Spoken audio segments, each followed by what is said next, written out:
Murdaugh and his fight for a new trial. We learn more about how it's going to play out next week. Murdaugh was convicted last year of killing his wife and son, but his attorneys claim the clerk of court in Colleton County tampered with the jury. Our Sam Perez was in court here in Columbia, where former Chief Justice Jean Toll got her first chance to question a juror.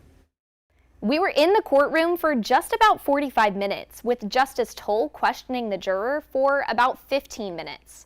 Before things got started, Justice Toll spoke with the media and asked us not to report on any of the questions she asked the juror or any of the responses. We're also asked not to report on characteristics of the juror to keep them anonymous.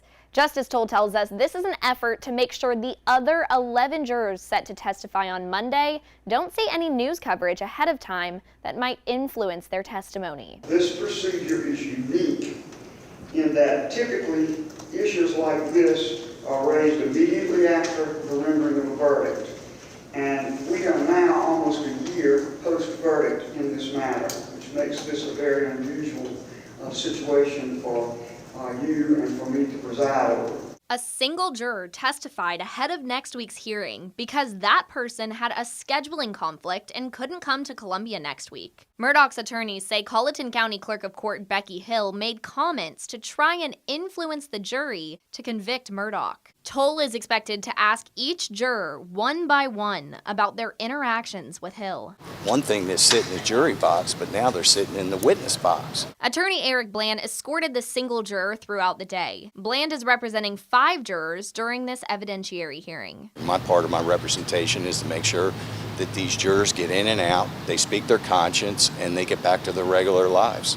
Bland says that he was pleased with how Friday's questioning went and said it was in line with the rules Toll set previously for this hearing. We don't want jurors to be asked about their verdict a year after a trial took place, or even 2 years, or even a couple weeks. We want them to know that they have rendered a verdict based on their conscience, based on the testimony, based on the evidence, and based on the judge's instructions. That is what Toll is trying to find out when she brings the rest of the jurors in on Monday. Toll says she also plans to question Becky Hill. I am thinking we can conclude this thing Monday, which would be preferable, of course, but I have, as you know, set aside more days if that were at all necessary, but I am very hopeful for everybody's schedule, including yours, Mr. Harper, that we can conclude the matter on Monday. Court will be back in session on Monday at 9:30 a.m. Reporting in studio, Sam Perez, News 19 WLTX. And we will have coverage of every minute of the court proceedings on Monday. You can see that live on the WLTX Plus app. We will also be streaming on our YouTube page.